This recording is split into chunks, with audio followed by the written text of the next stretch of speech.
Well, greetings everyone, and welcome to this Thursday version of the Sports Crib. Going to be doing something a little different tonight. We're going to have our live Sports Crib League draft on, and expecting some new faces, some new points of view. I see Mr. Carroll is there. Bill, how are we doing this evening? We are doing fine. I hope you're doing well also. Oh yeah, a little muggy out here in California, but hey, at least it's not flooding or raining or no, Right. Nothing's on fire. no, nothing's on fire down here. Well, Uh, good. but I, unfortunately, I haven't uncovered any dinosaur tracks in my backyard, though. Thought maybe Yet. thought maybe I could cash in on that out here in California. I mean, the Brea tar pits are only 100 miles away. I mean, That's right. something might have strayed this way. Never can tell. You But never can. yeah. So, how are things there in Chicago? Um, Well, so far so good. Um, it's trying to keep it all together. But yeah, trying to eh, keep on top of everything. It's a busy time of year because school is about to begin, and I have a lot of students that I'm working with to try to get them ready. yeah, yeah, that's right. School is back in session. People are getting ready to vote. I think you guys. I'm not sure whether you've had your primary yet or not, but I think people are starting to get back in the flow of things. And life, for the most part, has kind of returned to normal. So For the most part. Yeah. I thought that there was a couple things that we could go over while we're waiting for the draft, which is at 6:30, 9:30 for you guys back east. Um, so let's see, what did we had to talk about this week? Well, we're going to talk about, Aaron Donald with his twisted action in Yeah, we practice. yeah yeah you know there was a time when we were talking about well these there's too many preseason games, and they led to injuries and this, that, and the other. But Bill, kind of being a former athlete, and I know that uh, when you're on a professional level, it seems like it would just seem that you would devote more time into your body and to keeping your body. I mean, look at LeBron. I mean, been there almost 20 years. Very, he lately he's been missing a few games, but I mean, the man is up there in age. But I'm seeing a lot of injuries in college, in pro ball, and I'm wondering, do you think what do you contribute it to? Guys not getting in shape, and not enough. I mean, you can simulate practice, but there's nothing like getting hit in those pads. I mean, I understand it's politically correct, but is this good for the game? Well, there's two kinds of ways to get hurt. I mean, there's more than two, but there's two main categories, right? There's usage, which is usually due to repetition, emotion, you know, a motion that you do over and over and over again, eventually wearing down some part of the body, a joint, a ligament, a tendon that eventually gives way, and then trauma-based injury. And trauma-based injury is very unpredictable. There's no way of knowing. I mean, sometimes doesn't look like much, but something comes at a particular angle, a particular time, and boom, something goes.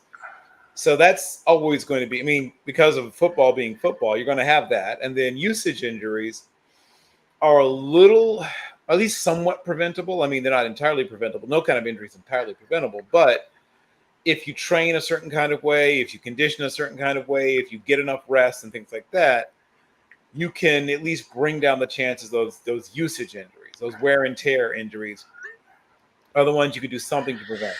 So trauma-based injury is just that. You can't really do anything about it. I mean, Tyron Smith's injury was not a preventable injury. Now he's obviously been a guy that's had a good sized spate of injuries, and I think it's been something like four, almost four full seasons that he's played a whole season. So I'm not surprised when you're a larger player, particularly once you start getting hurt, that you continue getting hurt. We've seen that happen unfortunately with a bunch of larger players in their careers, where once they started getting hurt, they kept getting hurt. It's simply something that you're likely to see happen, unfortunately. And it's not something we want to see happen. It's just something that often happens with larger players and older players, and he's both larger and older, though not that old. I mean, I think he's 31 or something, but in football terms, he's on the backside of middle age, I guess. I mean, in football terms, I mean, obviously not in normal people terms. He's still a very young man, but most guys are done before this point, right? I mean, as I mentioned many times, most guys are done before they turn 26 because most careers last, well, not even a whole year. I mean, most guys don't make it, right? I mean, you bring 105, which cuts down to 90, which cuts down to 80, which cuts down to 53. And most of those guys will never play again. Of the 105, over half Yeah. of them will probably never play another snap in the league.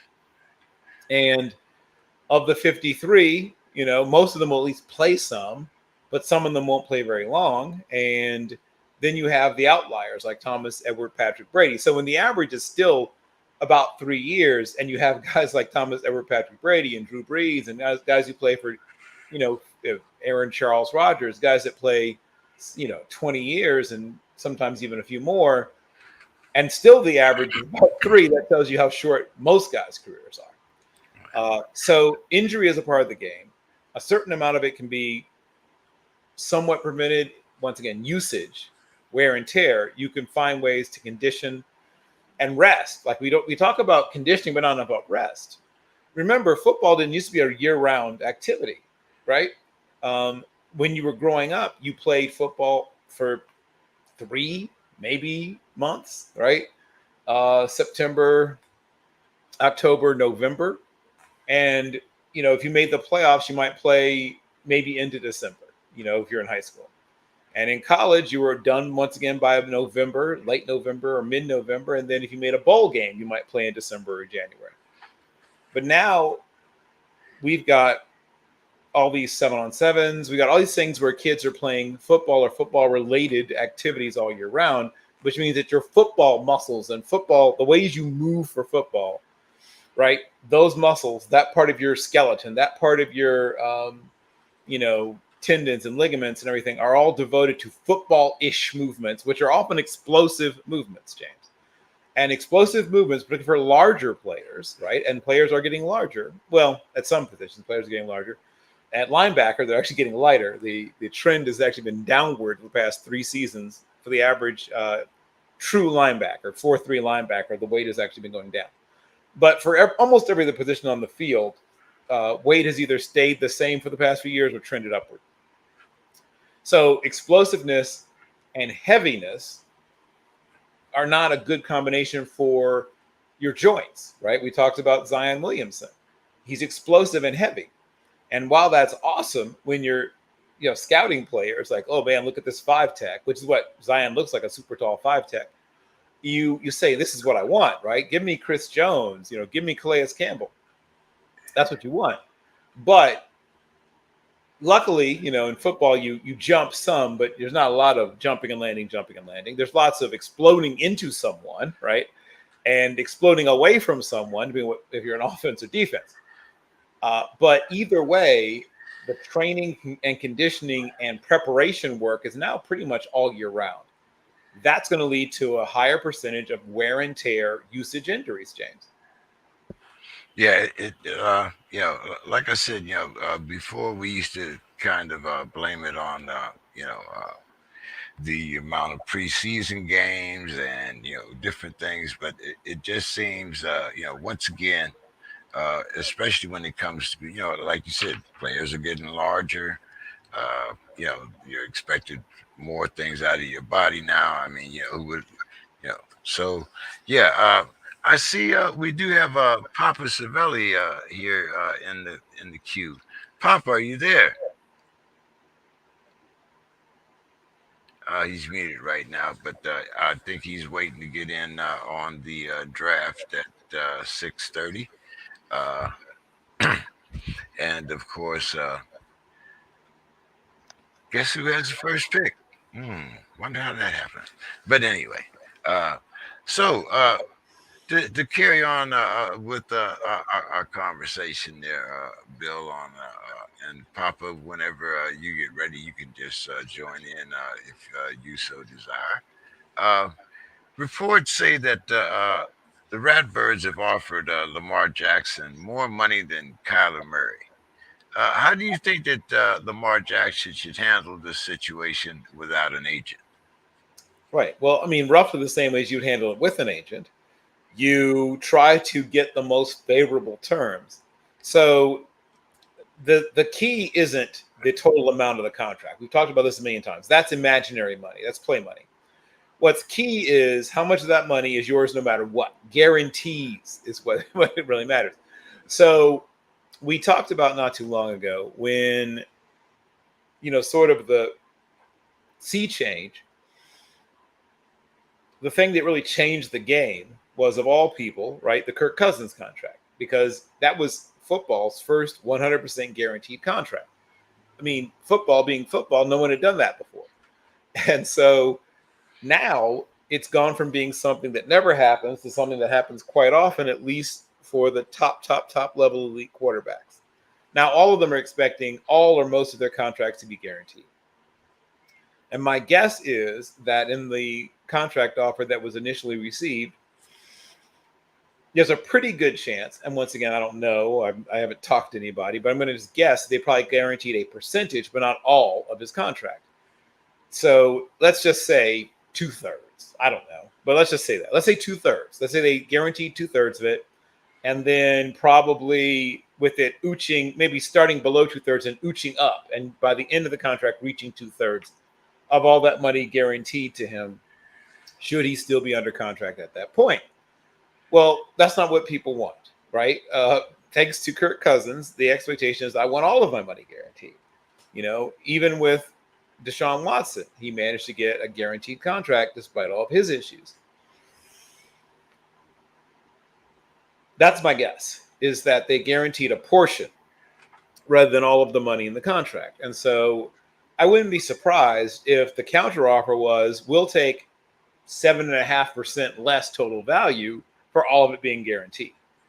That's my guess. Once again, it's not like I'm part of the contract negotiations, but I'm just going to guess that that's really the holdup. The holdup isn't the amount, because they'll pay the amount. My guess is the holdup is the percentage of it that's guaranteed.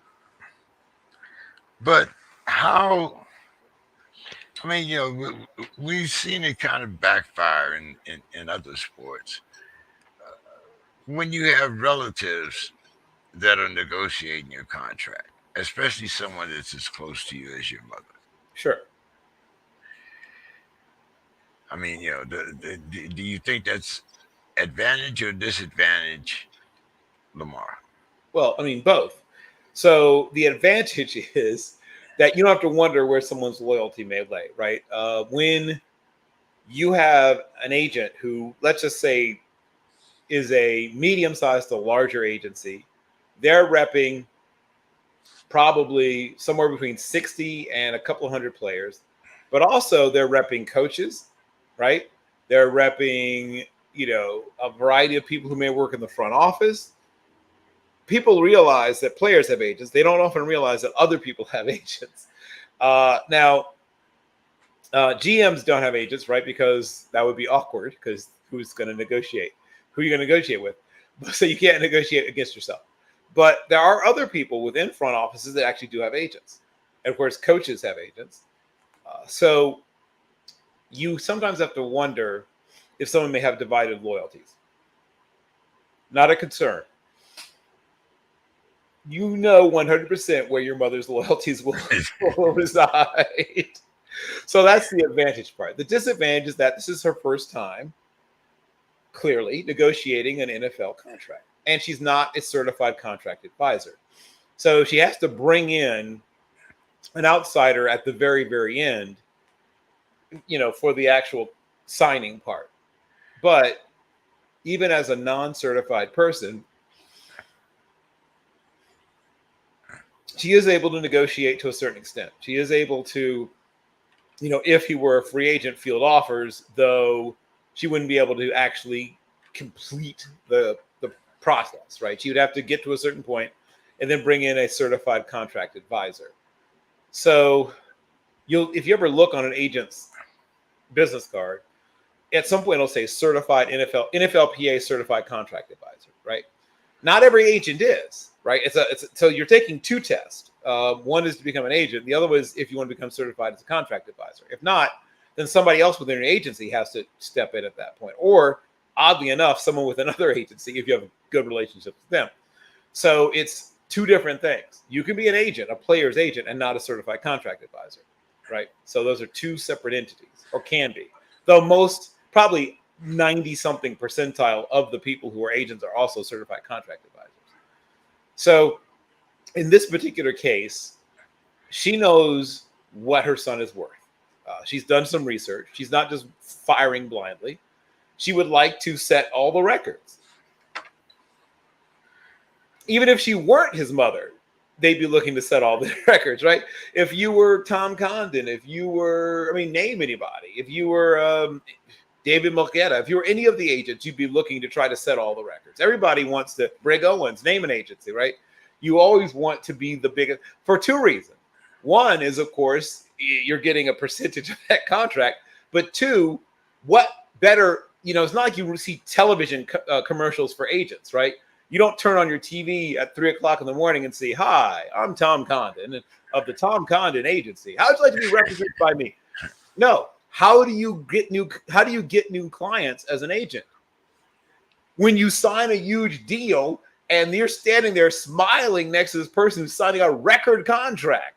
And so when someone's coming out of college, they remember a couple of months ago, this new record contract was you standing next to Lamar, standing next to Kyler, whoever you're standing next to. Is like, oh, that guy. I want the guy who got the record contract. Who got the record? Him? I want him. That's your biggest advertising as an agent, is when they have the press conference and you've helped this person get a record deal. So there's two reasons you're always going to push for that, right? What you get, like the immediate return, because you're getting a percentage. And then, like I said, the fact that is your most valuable and most powerful advertising. So everybody, it wouldn't matter if it's, who it is, mother, brother, cousin, anybody, or just, any agent would be trying to push for the biggest deal ever. So that's not a surprise to me. It's going to be the fine tuning of the contract details. And at some point, that's where a certified contract advisor is going to have to be called in about how much of this money is guaranteed. What do you have to do? Do you have to do anything particular in terms of performance to get those guarantees? All that good stuff. Yeah. Well, like I said, it should be interesting to see what Lamar ends up with. Yep. But getting back on the injury bug here, Bradley Chubb is coming back to the Broncos after missing 24 games. How critical is he to that Broncos defense and to them perhaps making a run at the Super Bowl? He's or at least at AFC championship.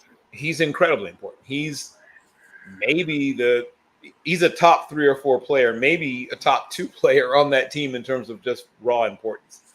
So if you do not have at least one elite pass rusher, you are a much easier defense to game plan for. That's common sense and obvious. A team that has 2 elite level pass rushers is extremely difficult, right? That's no fun, right? If you are a offensive coordinator and an offensive line coach, you're not going to get much sleep in the days leading up to playing a team that has multiple elite pass rushers. But if you don't have at least one, not to say that they'll be, in bed by 9:00, but it's not as much work. Well, we're going to slide protection to that side. Well, any other questions, right? It simplifies your work if you only have to worry about sliding to that one elite pass rusher. So the way that the Broncos are built, and there's a lot to like, frankly, in the way the Broncos are built. They're a team that, unfortunately, is, and we talked about before, the toughest division in pro football. So that makes it a challenge.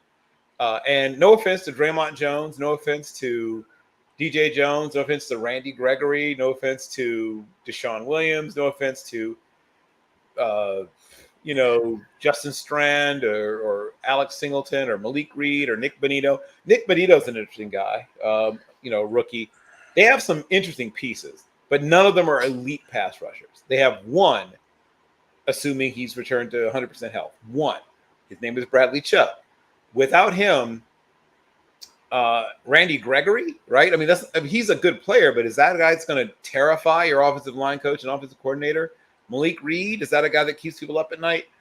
Nick Bonito's a rookie. He has promise, but that's not a terrifying. That doesn't, once again, like keep guys from being able to sleep at night and eat their food and enjoy life. So, yes, they desperately need him, and they need one of those guys I named to become the other guy, whether it's Malik Reed or Randy Gregory or Aaron Patrick or Jonathan Kabongo or Nick Bonito or Barrett Browning. One of those guys has to be the other guy. And as of now, they're not exactly sure, though currently it's Gregory who's listed as the starting weak outside linebacker. He's capable, once again, but he's not a guy that's put together a bunch of killer seasons, right? He's had really one really good season. The rest was, right? I mean, solid, but nothing to write home about except for one. He's had one really good season in his career. He needs to put it all together again this year. And obviously having Chubb would help him, because if they are sliding everything to that guy, if they're chipping that guy, then you should be able to eat as the other guy. Yeah.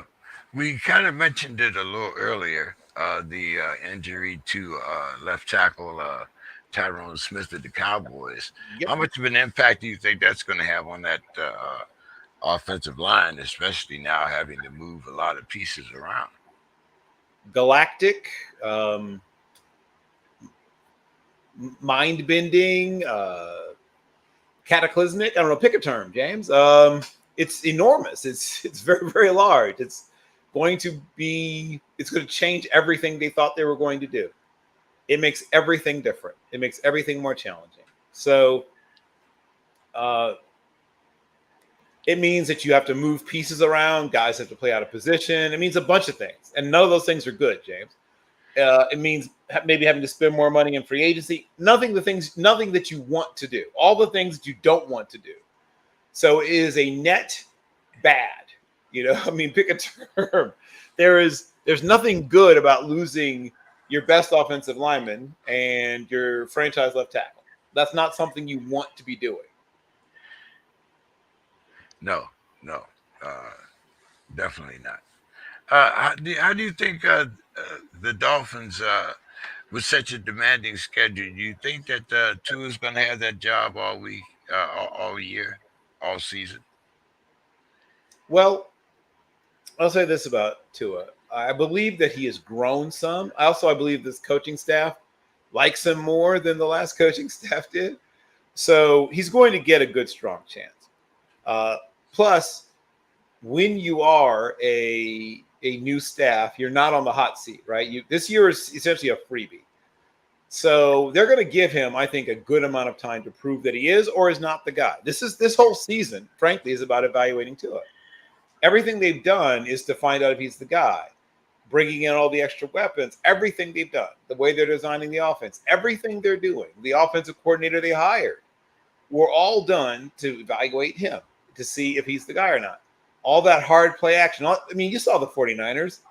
Take the 49ers offense, put it down in South Beach, and then put the fastest wide receiving core in the NFL with a top 4 or 5 in terms of speed, at least. One of the best athletes at the tight end position, Mike Gesicki, and what seems like 17 running backs. I don't know how many of them they're going to be able to keep, but they have a gracious plenty of running backs. At least 5. I think more was than it 5, 6? But Or was it 6? But the question is, how many will make the team? You can only keep so many, I would think. I mean, there comes a limit, I would think, at some point of how many running backs you can carry, unless you're going to just not carry a bunch of. I mean, maybe just carry very few players at other positions. I guess is the only way you can. I don't know. Either way, they've got a lot of weapons. Was what I was driving at. They've got a lot of weapons. I mean, like I said, this is a no excuses year for Tua. They want to make sure that he and all the aforementioned players that I just talked about are put in a position to succeed. And if Tua is not greatly improved this year, then that tells them what they have to do going forward. And that's why they did what they did. All the stuff they did was to find out, is this the guy or not? And if it's not, they're going to move on. But this year, I'm pretty sure it's his year. Do you question his arm strength? I mean, it's not elite, but it's enough. There's lots of quarterbacks with arms no stronger than his. They're doing just fine in this league. Matt Ryan's arm isn't as strong as his. He's done okay.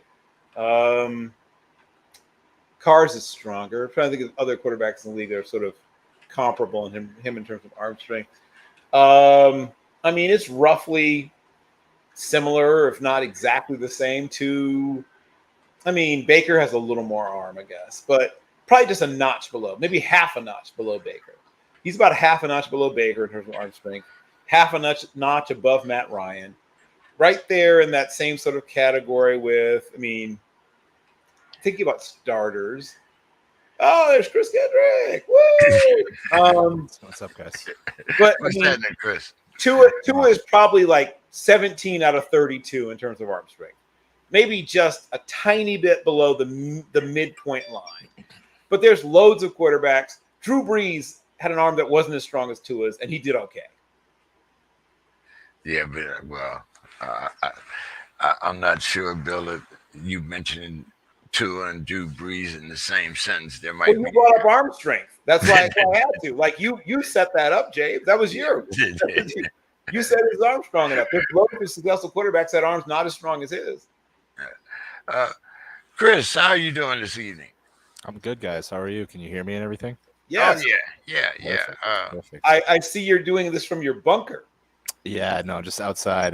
Just got a little setup for the draft. To make Nice. sure we're on it. 38 seconds. I'm really surprised James is picking first too.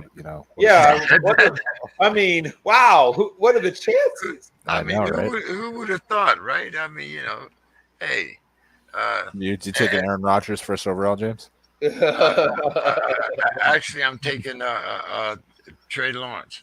Oh, nice. Well, you got 15 seconds before we're kicking it off here, so I hope you're ready. All right, guys. Well, let's see. I think the draft is all ready to set up, and we're all getting ready to We pick. are about 10 seconds. You should put the countdown on again. Oh, and there it is. Just kicked off in my headset, so that was your countdown, Bill. Well, of course, I'm taking Jonathan Taylor, so we can kind of go from there. Okay. Let's see. Bill, are you picking fourth? I am. Okay. Papa is picking fifth, and I think that's Number 7, hanging out by the back of the draft. where's Matt? Matt should be here. Okay.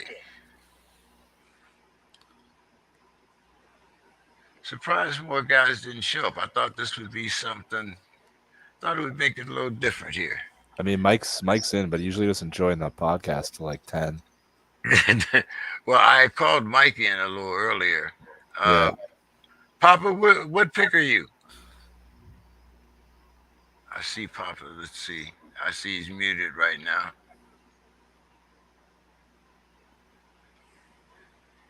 He's here, but he's not here. So. In it, but not of it, in the words of Stevie Wonder. Interesting to see Justin Jefferson go too, because in my other draft, it's a 12-team league, and I'm picking 6th. And I'm pretty much thinking it's either going to be him or Jamar Chase at that spot. And shocker to kind of see him go 2 here.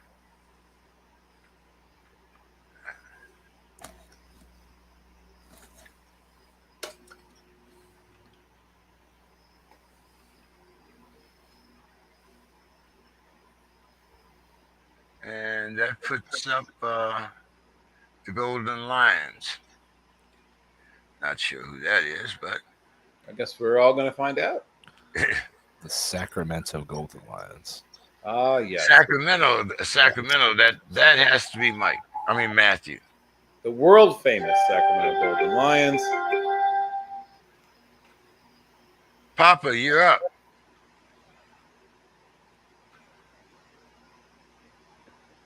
He's in the queue. Papa, you there? You're on mute. We can't hear you. I just Oh, picked, okay. I think. How are you doing? Pretty good. Oh, Who's next? I think is it you? I just picked. Or Okay. no, I just picked. Okay. He's having kitties in the house. Papa, where are you from? Sunnyvale. Where? Sunnyvale.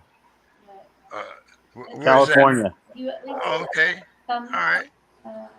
love being I here. don't wonder where Mike is. Mike is Sacramento. I'm San Diego, so California's kind of dominated the draft. Yeah. She's The Bay Area, basically. very particular about who she loves. Let's see. Where's Mike? Very particular. So if she's chosen you as like her special person, she just really likes you. I love when someone else's cue goes off when I make a pick. Love it. Stop being outside the box. Bill, where are you? Pick 13. Maybe you can convince her to go potty in the toilet. So right now the only auto pick is It's open down here. JR, Sacramento Golden Lions. Toilet training.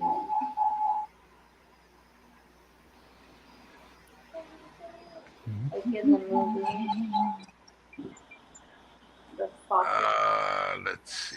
I'm Have taking. you seen that movie? Oh, you haven't seen the Fokkers? Oh, it's very funny. Have you seen the Fokkers? Travis Kelce. Oh, you haven't seen all of it? She's shedding a lot. I know, and she barely has any fur. You're up again, James, too. And yet she's shedding a lot. Josh Allen. All right. Well, it's the characters. It's the last name of the primary male character. His last name is Fokker. Focker. Oh, And awesome. so, guys working on our movie picks. and he goes by Greg, but his first name is really Gaylord. So his name is Gaylord Fokker. Yes. An excellent explanation, too. And he That is correct. Everything we just said was true. to his girlfriend. There are currently no tickets available. Currently no tickets available, he says. That's what he said. Ignore my dogs if you hear them.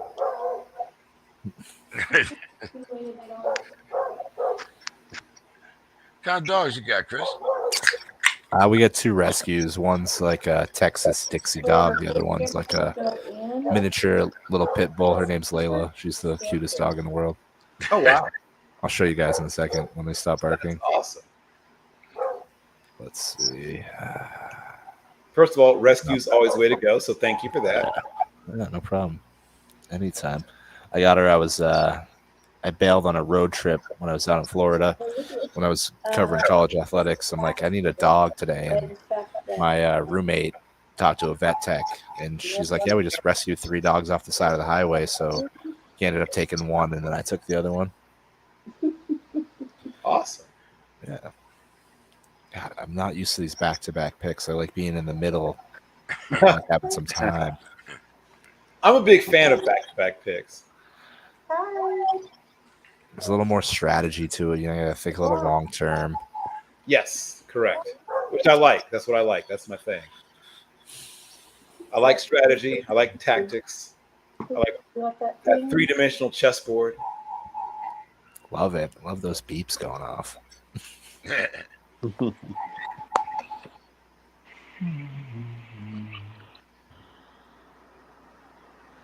see. So, Pop, how active are you in the fantasy football league?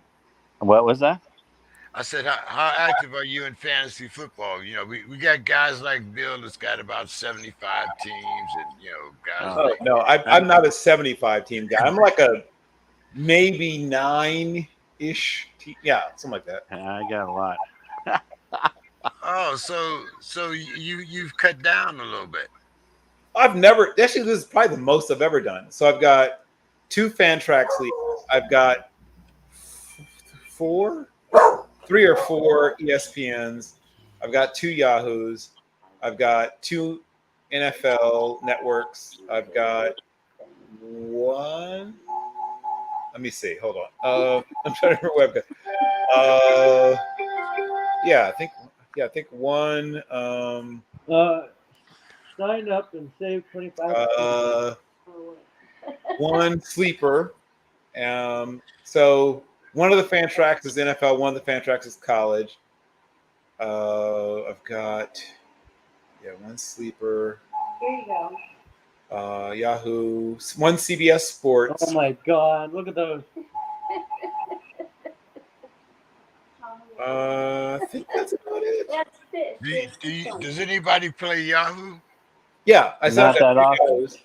I've got 2 I've got 1 of at least everything, and then 2 Yahoo, 3 or 4 ESPN. They're on sale. They're normally $18. They're on sale for $3.99. Yeah, multiples in NFL Network, Yahoo, and ESPN, and then 1 of everything Want else. small or large? Flea Flicker? Oh, okay. A lot, really. I don't have that. I have 1 My Fantasy League. I asked, not in Flea Flicker, so I haven't tried that one yet. I guess I'll have to try that. That would be new to me. I've never heard of half of what you just said. I know ESPN, Yahoo. My longest dynasty league is in Yahoo, but for baseball. Yep. And then Fantrax is probably my favorite, just out of all of them. Just the user Fantrax is capability cool, of it is yeah. great. Fantrax is Yeah. great. That's where I do my college and then 1 NFL. I won my first year of doing college. I won in Fantrax, the college fantasy. I didn't even know they did college football fantasy. It's awesome if you're a big college football fan. Yeah. Just my goal to become one, Bill. My goal to become one. My last podcast, I put my 5 hot takes for college football as a guy who doesn't watch much college football, other than the FBS or the FCS. Okay.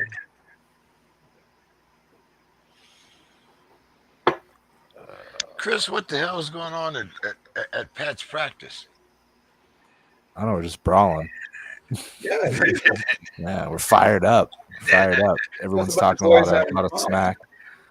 Yeah. Hey, what'd you think about Aaron Donald with the 2 Bengals helmets in his hand today? I don't know. I mean, the Game of Thrones. last time that happened, Myles Garrett had to serve a suspension. What are you trying to do? Did you guys see the Game of Thrones memes with him with like the 2 helmets facing the horde rushing towards him? No. But I did watch the new Game of Thrones show, which is pretty good so far. I haven't seen it yet, but I have read the books. House of Dragons? Yeah, Yes. House of Dragons. Yeah. Thank God for DVR.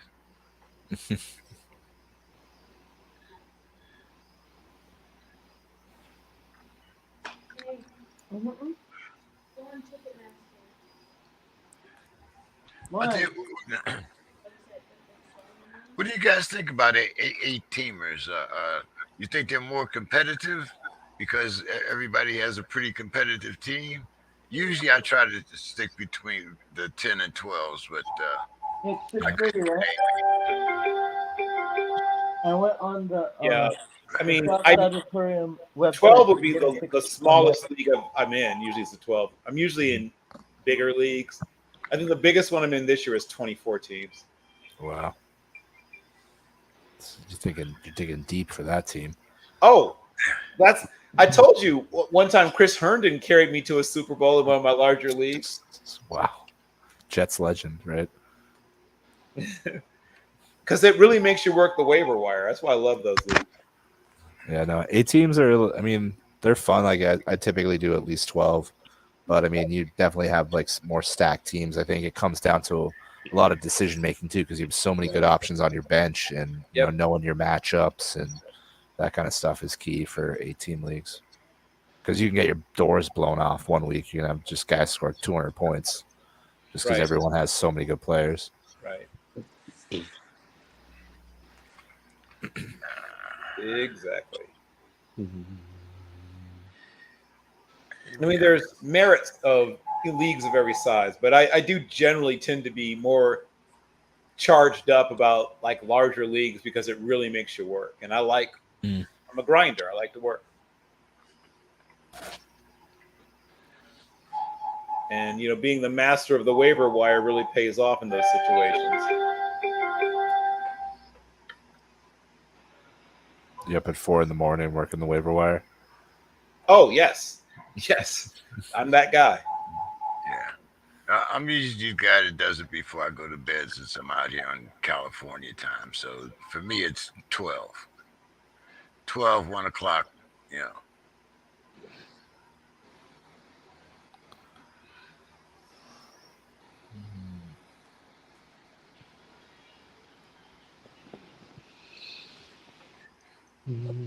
Wonder what happened with my guy Mike.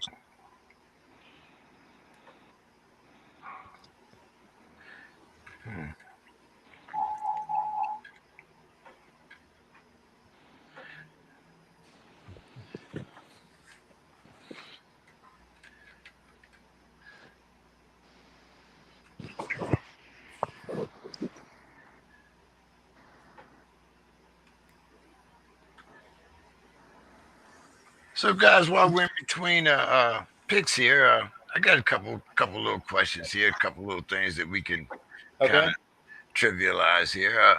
Which team has the most wins, the Jets or the Giants?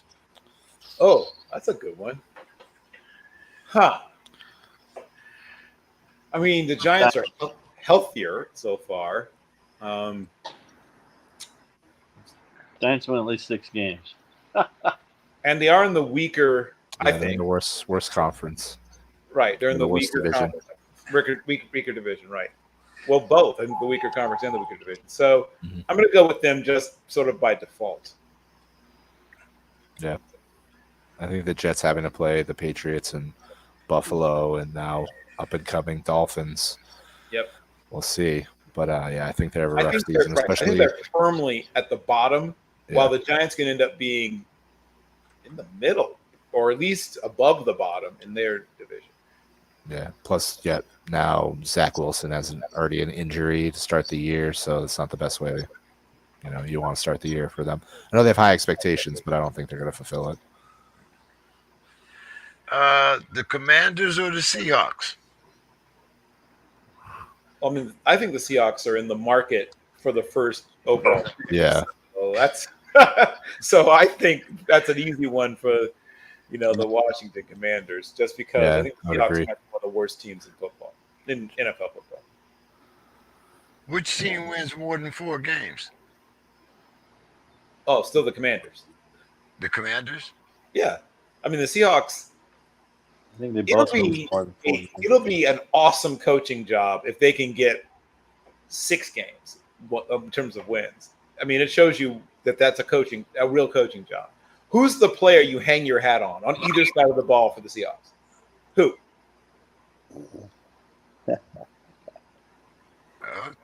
Not too much. I mean, there's some absolute studs. We may not like the team, but there's some studs on that team. I mean, they have a bunch of good players on defense and a couple of pretty darn good ones on offense. That's a stacked defense. Even without Chase Young, it's a still pretty stacked defense. And when Young gets back, it's going to be a stupidly stacked defense.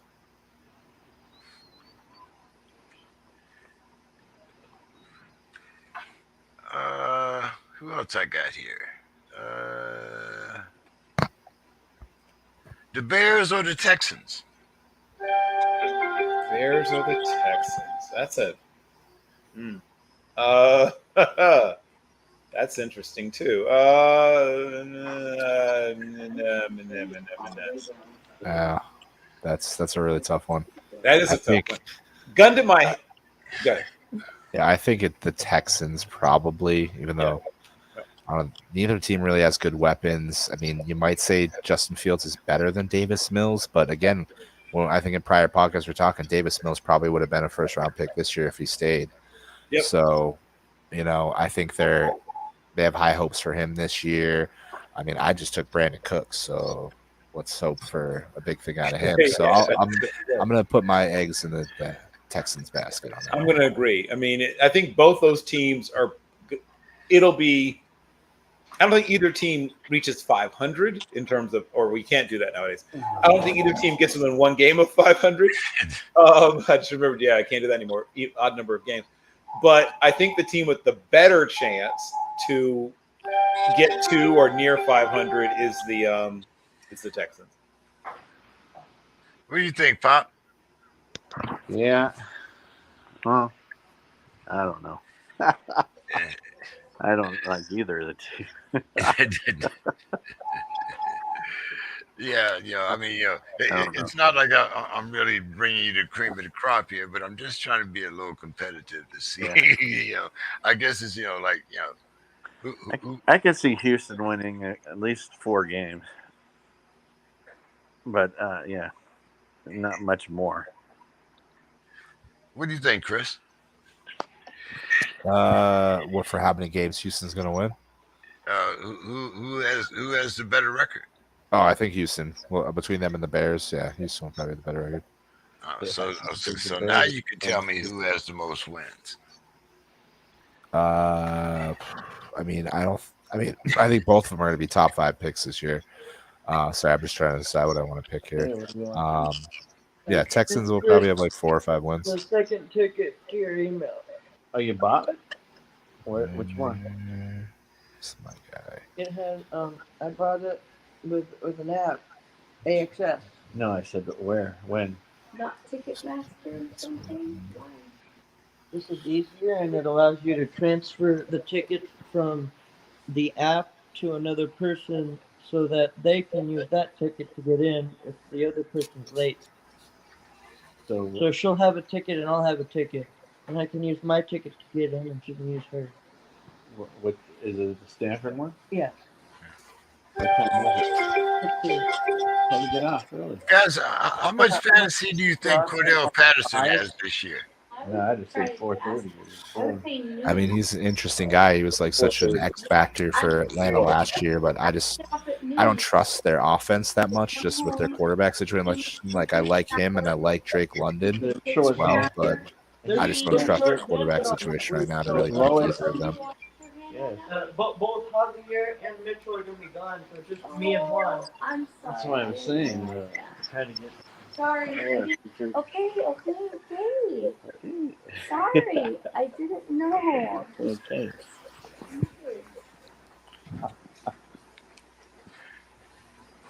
Did anybody pay attention to that Madden predictions this year?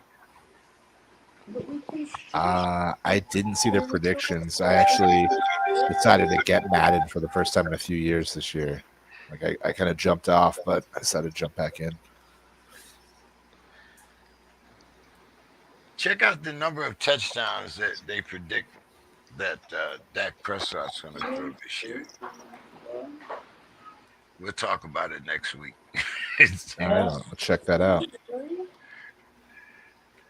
God, this is tough. Yeah. Guys, I don't know about Aaron Rodgers this year. Like, I really want to draft him, and I just don't know. Not been able to fall.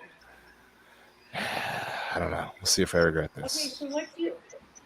She's going potty, Ethan. The tickets are bought. Yeah. Huh? No, my tickets are down first. How many games will the Panthers win But this how year? much were the tickets for Stanford? 7. Ooh, In 7. total, Bill? No, each. I think that's about right, actually. Yeah, each. How much were the tickets Maybe even 8. But yeah, 7 sounds about right. for Stanford? That seems about right to me. I Let me mean, see. I think that's the ceiling for them for sure. I think a lot of it's going to depend on health too. If Christian McCaffrey goes down, that's going to drastically affect their win total. Yes. Well, yeah. So yeah, I mean, I could see them. I think they're going to be on the lower. I don't see McCaffrey playing the whole year. Just history on side there. So I'll say they'll be under 6.5. $68 each. Um, the Jags or the Lions? Who wins the No, most the games? total was 156. So Jags or Lions? Huh. I'm going to go Lions here. Yeah, I'm saying Lions just because they play the Bears. Twice, right? Exactly. Bill? Jags or the Lions? I'm just thinking about this. Jags or the Lions? Take them both, baby. I mean, but between the Jags and the Lions, I'll go Lions. Yeah, I'll go Lions. I think the Lions are more likely to pick up more wins between those two. That's my belief there. And how many games will the Lions win? I could see the Lions getting to 7 or 8. I think they're right there in that just below 500 range. Yeah, I would like the Lions to win more games than the Panthers. I'll say that. Okay. So I'll put them at over 6.5.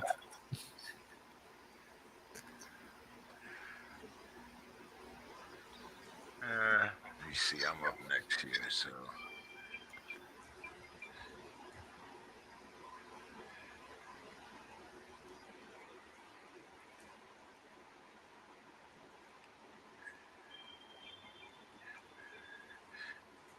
I'm taking this guy because I don't know who the hell else Aaron's going to throw to, Chris.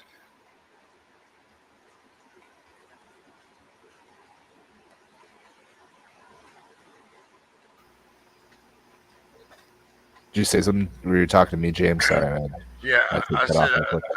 I had taken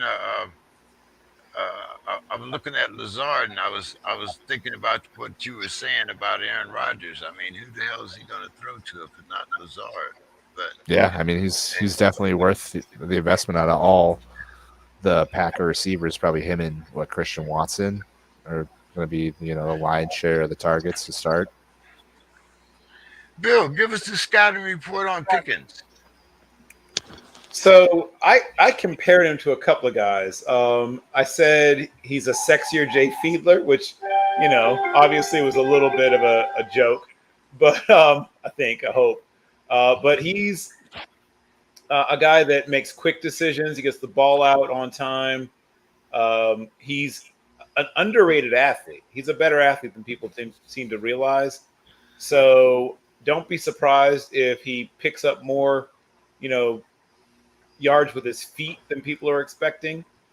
What else to say about him? He has enough of an arm, particularly for the intermediate stuff, underneath and intermediate stuff. He's deadly on like digs and comebacks. You can come back out. He can hit the deep out as well. His deep ball is not the best in this draft class, but it's good. And he's going to be a guy that will learn your offense quickly. He's got a really good football brain. So I think his ceiling is not as high as some guys like Malik Willis, who's got a stronger arm and is an even better athlete. And maybe not even quite as high as a guy like Desmond Ridder, but he's more developed than either of those guys are. Pickens is a wide receiver, isn't he? George I Pickens, thought you said Pickens to start, and then I thought Bill would talk about Kenny Pickett. Oh, I thought okay. You're talking about George Pickens. Okay, I thought you said Kenny Pickett. Okay, Yeah, Uh, sure. George What I Pickens, assumed had happened. a former big time 5-star recruit, originally signed at USC, has the body you look for. Kind of an odd guy, sort of some weird behavior stuff to him, but a really terrific athlete and a guy that was just starting to produce when he got hurt at Georgia. So he's never put together really a season, right? He's still a guy that he should have a chance to keep getting better, right? He's a guy that should just be beginning to become what he's going to become. I would have him at the Z, or maybe at the X, and I would probably maybe put Claypool at the Z, and then let Deontay Spencer work the slot.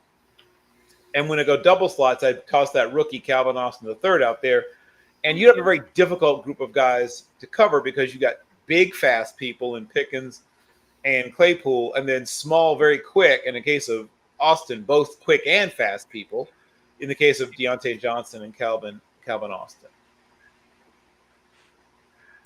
do you think that he'll eventually send Claypool to the bench, considering Claypool drops more than he catches?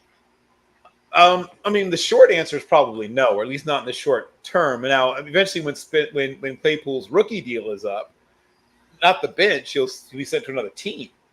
But I mean, you don't have another Claypool on your team. You don't have another guy who's got that body and that kind of speed. And until you have another guy who's got that classic big body and speed to go with it, who would you play instead of him? Okay. I mean, nowadays, just as really your nickel is a starter, you're a three. Every team is 3 wide base. There's no team that bases out of 2 wide anymore. Because let me say no team. I shouldn't say no team. I mean, as technically speaking, the 49ers base out of 2 wides with a fullback, and I guess the Ravens, technically speaking, do too. But even the Ravens are over 50% 3 wide nowadays. So yeah, that's where you are with that.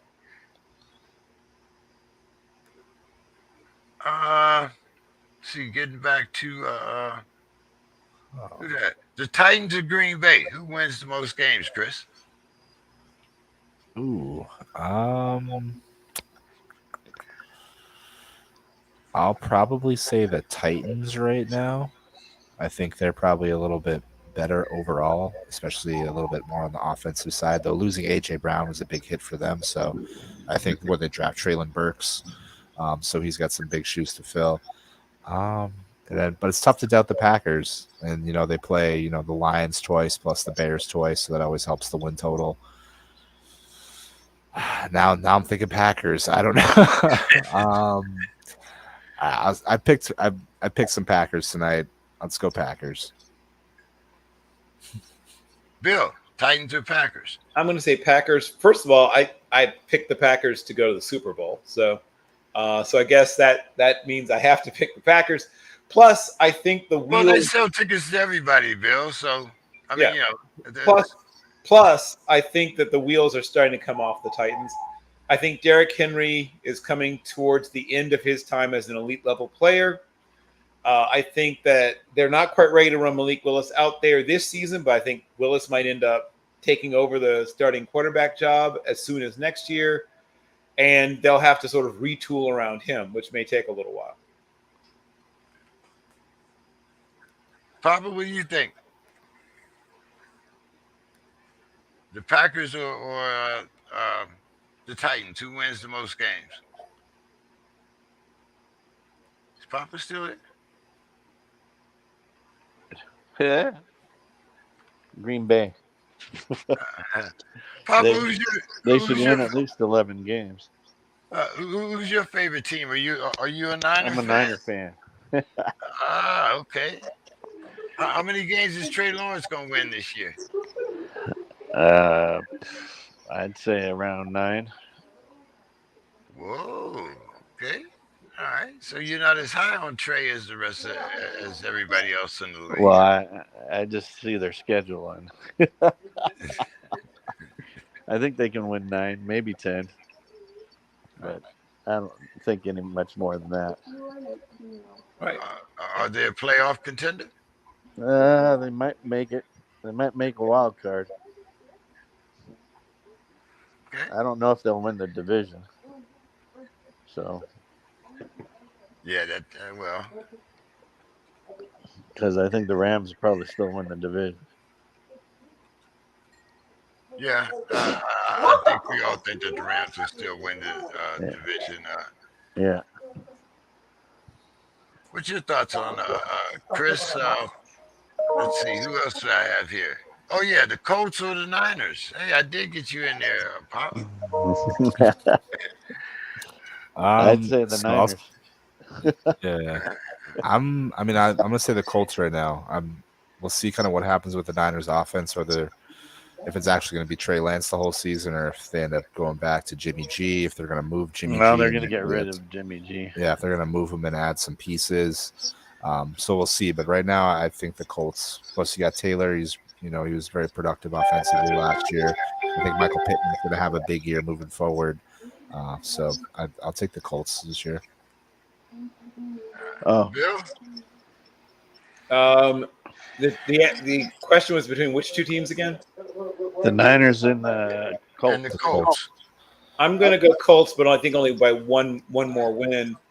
Partially because, as You was going? pointed out by Papa, they have the softer schedule of the two, in my opinion. So I'll give them one more win. So I think 9 or 10 is probably about fair, and I think more like 10 or 11 is probably, like I said, one more win for the Yeah. Colts. Probably right.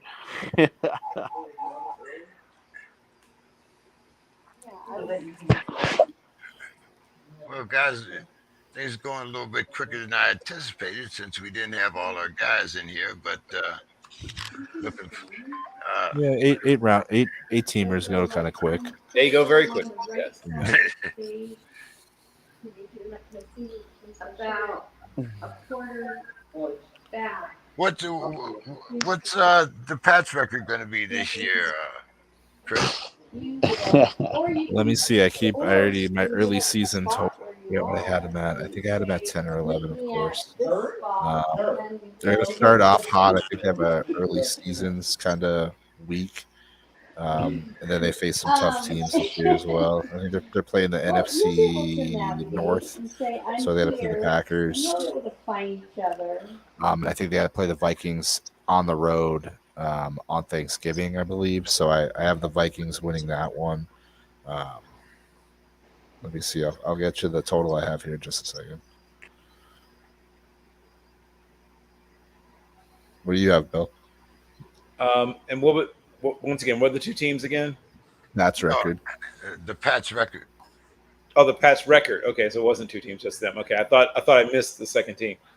For the Patriots, Let me get two kickers. I'm gonna say 11 wins. Yeah. I think it's an 11-win team. Yeah, I had them at 11-5 wins. So winning at Miami, at Pittsburgh, losing against Baltimore at home, losing at Green Bay, winning at Detroit, then winning at Cleveland. Nice run here. Winning at Cleveland, Chicago, the Jets, the Colts, a bye week, then a win over the Jets, loss at Minnesota, win versus Buffalo at home, loss on the road at Arizona because that sucks having to go coast to coast, and then winning at the Raiders, losing against the Bengals, winning versus the Dolphins, then losing at Buffalo. A split. I gave them a split with the Bills this year. Each team winning at home. So 11-5 was the final outcome. Bill, what's the Steelers record? Oof. As much as I hate to say it, I think they end up going 8-9. I think they finally break the what? Is it 16? Not 16 years. It's or is it 16? I know it's something like that. I think that they finally end up with a losing season, and not by a lot, but I think they end up going 8-9.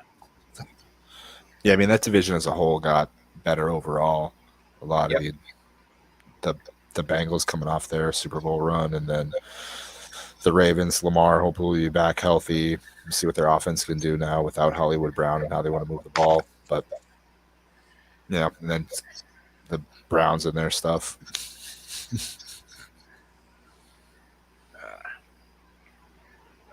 What's the total wins for the Cardinals? I mean, they'll probably have a hot start. I'm sure they'll have like 6 wins by October, and then or like by November they'll have a 6-win team, and then they'll end up winning probably 9-10 games overall. But we'll see how Kyler wants to play with the new contract. What do you think, Bill? I was going to say 10. I think that's about right. I'm sort of going through the places where I can see potential wins for them. And despite the fact they managed to get, Kyler under contract, I still feel like that team is a little okay. I think the Chiefs beat them. I think the Raiders beat them. I think the Rams beat them. I think they beat the Panthers and Eagles. So DeAndre's out till week 7, right? that doesn't help, right? Yeah. Yeah. Then I think that they beat like I said, the Eagles and the Panthers. I think they beat the Seahawks because everybody's going to beat the Seahawks pretty much. I think the Saints get them. I think they do beat the Vikings. I think they beat the Seahawks again. I think maybe they get a split with the Rams. Maybe they get the Rams the second time they face them. I think they maybe get the 49ers. Then I think they lose to the Chargers. I think they lose to the Patriots. I think they beat the Broncos.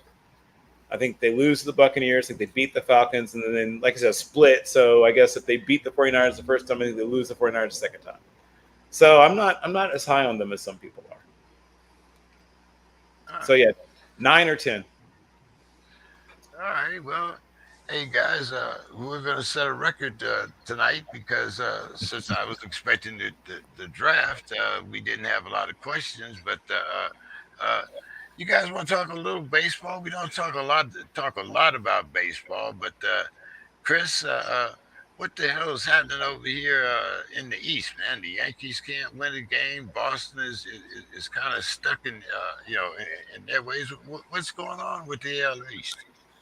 Yeah, no one really just wants to kind of take hold of the division yet, or that's just kind of what's going on. The Red Sox are what they are. They might end up being a last place team at this point, especially the way Baltimore's playing. They're a nice little kind of story this year. They're rallying. They're hanging on for a wild card team. The Rays have kind of fallen off, so it's sort of now Yankees. The Blue Jays are playing a little bit better since they fired Montoya, so that kind of seemed to give them a little bit of steam. But we'll kind of see. It's definitely of the interest. The AL East is not the baseball to be watching right now if you are watching baseball. But, definitely I enjoy the story of that the Orioles are putting together for this year. And, of course, I hope the Yankees just keeps just losing and losing. And all the Yankee fans that were saying they're going to the World Series in July can now, enjoy maybe a wild card spot. Yeah. Bill, I was thinking, being here in San Diego, it just seemed kind of, No big baseball stories over there right now. well, there is a baseball story over here because Tatis, As being has been suspended. But the thing of it is that if you remember, a couple of years back, Canelo Alvarez was caught, with some PEDs. Uh, well, it was determined that he had PEDs in his body.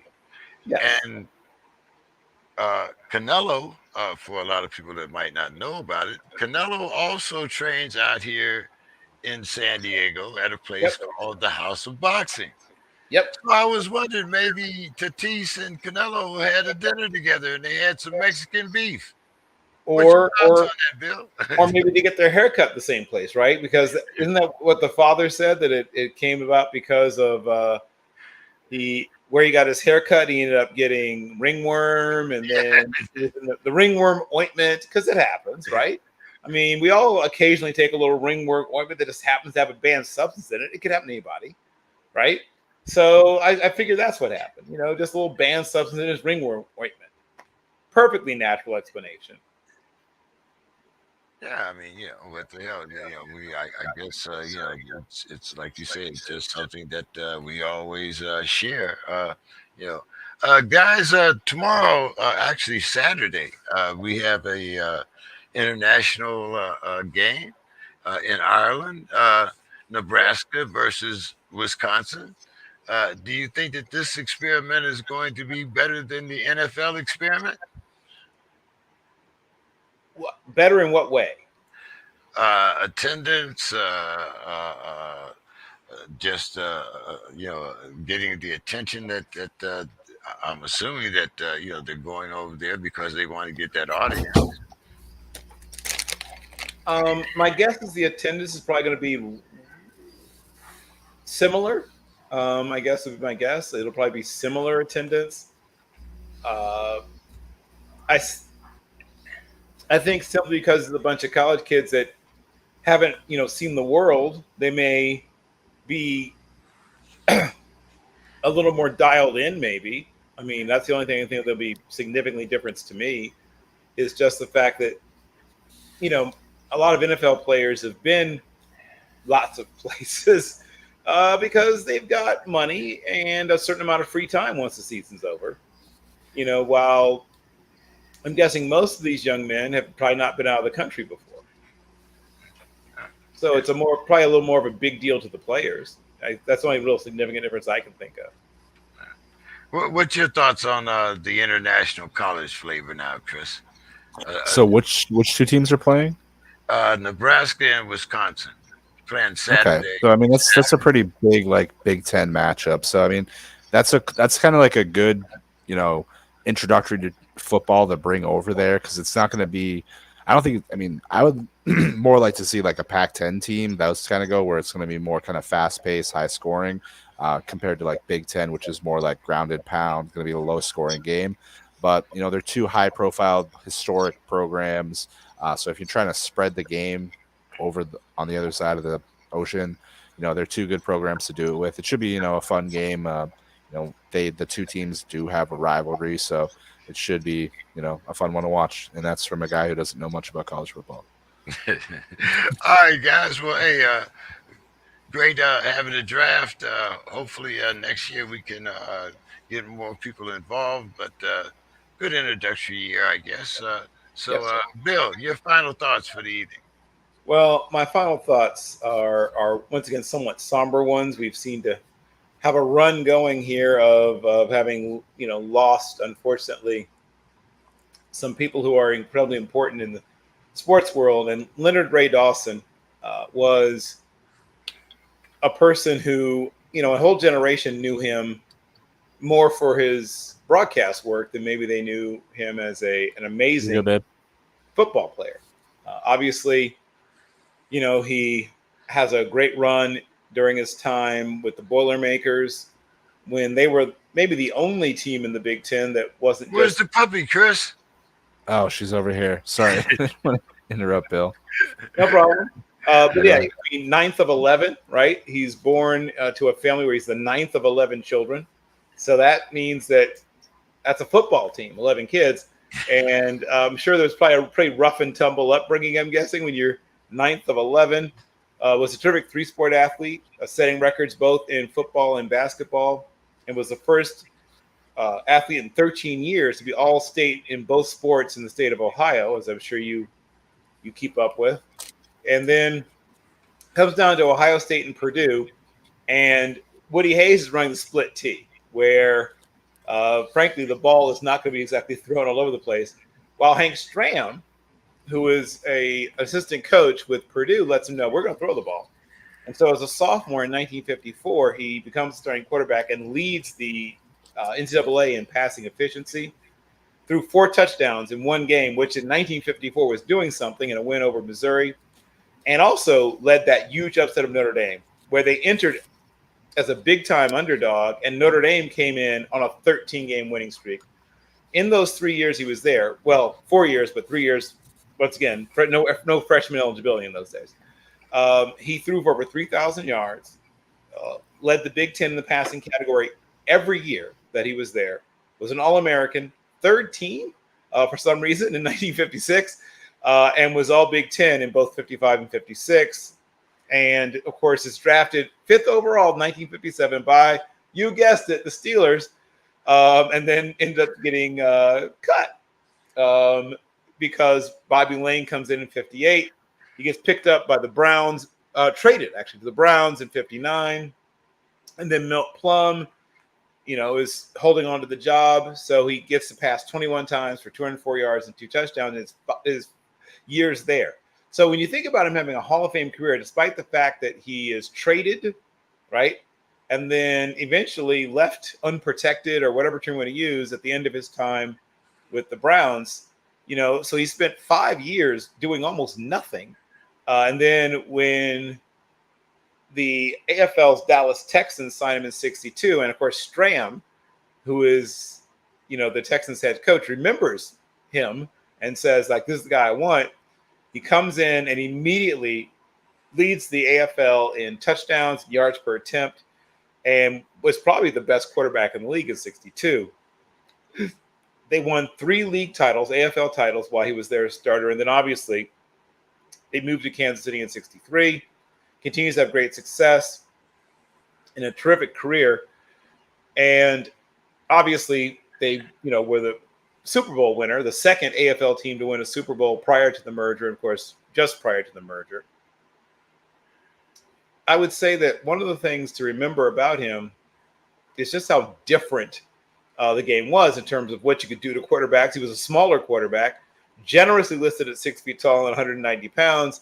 He was probably, the 190 might have been about right, but he was not 6 feet tall, maybe 5'11". But at the end of the run of the league, right, the AFL closes for business basically in 1969 because it comes part of the NFL. He had 182 touchdowns that he passed for between 62 and 69. That leads any professional football quarterback in any league in that time. Well, I'm not counting the CFL, in America. Leads all the leagues in America in that time. He was maybe the most prolific passing quarterback in our country in that time from 62 to 69. And remember, once again, 5 years of his career essentially frittered away being a backup, right, for both the Steelers and Browns. We can only imagine what his career numbers would look like if he played for those 5 seasons. So he had an amazing career despite getting off to a very, very slow start. Was one of the great quarterbacks of his era, and frankly would be great in any era. And I sort of sometimes call him the first Drew Brees because he was very similar to Brees. But he ends his career, with 28,711 yards passing, 239 touchdowns, and 181 interceptions. It should be mentioned at the time that he hangs it up, having a 1-to-1 interception to touchdown ratio would be impressive. He was one of the most efficient quarterbacks, not only of that era, but of the next few years after that. To put it in perspective, Joe Namath, who's also in the Hall of Fame, had a radically different touchdown interception ratio. I think it's something like 177 to 239 or something. And Stabler also had a negative in terms of touchdown interception ratio. And Stabler comes along after Dawson. So Dawson's effectiveness and efficiency and accuracy as a passer was paramount. And he was at the top. And I don't think people talk about him enough as an elite passer in that era. Then he goes on to become a tremendous broadcaster. And in fact, like Frank Gifford and a few others, starts his broadcasting career while still playing. In 1966, he becomes the sports director of KMBC, and he's really in the peak of his playing career. And of course, stays in that job for 43 years. For 43 years. And from 1977 to 2001 is a co-host of Inside the NFL and was terrific. It was absolutely terrific. And it was one of my favorite shows. I think Lynn Dawson isn't talked about enough. That's why I talked about him so much. And for those that don't remember as a player, hop on your YouTube, right? And watch what he's doing in an era, once again, when you could hit a quarterback with almost anything that you can get your hands on. And when you, once again, there's no, until the very end of his career, there's no illegal contact rule. So you could saddle up a wide receiver and ride him like a polo pony all over the field at the time that Lynn Dawson's playing. it is much harder to play quarterback, and he's incredibly accurate for that era, or really any era, but incredibly accurate for that era especially. And like I said, his numbers speak for themselves at a time when it was a run the ball on first down and second down league. Chris, great having you, man. As always. Yeah, great to be back. Glad you guys always check out the podcast, Just a Bit Inside podcast, wherever you get your podcasts. We'll have a new episode out next week. I'll have a new episode of Feeling a Draft up by early Saturday morning. I have a new co-host, Brock Vieira of Midnight Sports tonight. I think it's today, Midnight Sports Today. He is a recent graduate of University of Nevada, Las Vegas, and a terrific young man. And I look forward to our new partnership. I've been doing this show for a while with a bunch of previous co-hosts, many of whom have gone on to great success. One of my previous co-hosts is a big-time guy in Colorado named Ben Albright. It was my original co-host when the show first started 13, I think, years ago. One of my previous co-hosts is now the director of football recruiting at Southern Methodist University. Shout out to Alex Brown. Donovan James, who's writing for one of the USC recruiting sites, is another one of my former co-hosts. So hopefully this young man will also go on to great success in the future as well. As always, gentlemen, it's an honor, a privilege, and a pleasure. Yeah, And I'm night, thinking guys. I'm Chris, thinking when's your podcast? Where it's wherever you get your podcasts. No, I said When it's what every day? other Thursday. So it's gonna be next Thursday. next Thursday. Okay. And Demetrius, you and your family are in my thoughts and prayers. For sure. Yes, for sure. All right, guys. Well, hey, have a great night. Look forward to talking to you all again next week. Chris, what time is your podcast? It's usually out by the morning or afternoon. Okay, you one of those East Coast get up early. Yep, exactly. All right, sure. guys. Have a great night. Talk Take to it you easy. next week. Thank you. I should.